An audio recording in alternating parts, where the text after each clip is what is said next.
Deuxième lettre de Saint Pierre apôtre. Chapitre 3. Bien-aimés, c'est déjà la deuxième lettre que je vous écris. Dans l'une et l'autre, je fais appel à votre mémoire, afin de réveiller en vous une intelligence claire, pour que vous vous souveniez des paroles dites à l'avance par les saints prophètes et du commandement de vos apôtres, qui est celui du Seigneur et Sauveur.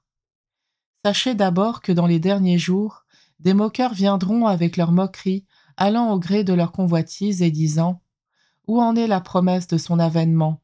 En effet, depuis que les pères se sont endormis dans la mort, tout reste pareil depuis le début de la création. » En prétendant cela, ils oublient que jadis il y avait des cieux ainsi qu'une terre sortie de l'eau et constituée au milieu de l'eau grâce à la parole de Dieu.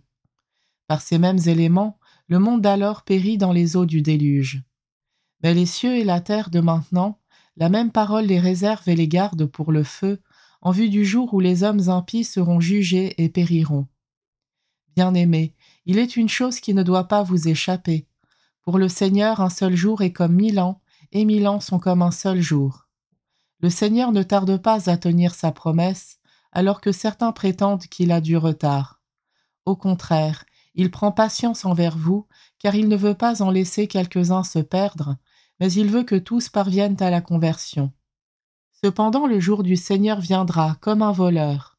Alors les cieux disparaîtront avec fracas, les éléments embrasés seront dissous, la terre avec tout ce qu'on a fait ici-bas ne pourra y échapper. Ainsi, puisque tout cela est en voie de dissolution, vous voyez quels hommes vous devez être en vivant dans la sainteté et la piété, vous qui attendez, vous qui hâtez l'avènement du jour de Dieu, ce jour où les cieux enflammés seront dissous, où les éléments embrasés seront en fusion.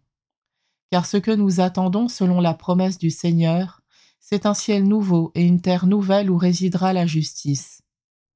C'est pourquoi, bien-aimés, en attendant cela, faites tout pour qu'on vous trouve sans tache ni défaut dans la paix.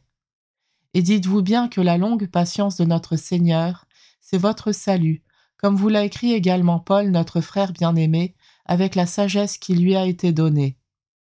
C'est ce qu'il dit encore dans toutes les lettres où il traite de ces sujets. On y trouve des textes difficiles à comprendre, que torturent des gens sans instruction et sans solidité, comme ils le font pour le reste des Écritures. Cela les mène à leur propre perdition. Quant à vous, bien-aimés, vous voilà prévenus, prenez garde, ne vous laissez pas entraîner dans l'égarement des gens dévoyés, et n'abandonnez pas l'attitude de fermeté qui est la vôtre. Mais continuez à grandir dans la grâce et la connaissance de notre Seigneur et Sauveur Jésus-Christ. À lui la gloire dès maintenant et jusqu'au jour de l'éternité. Amen.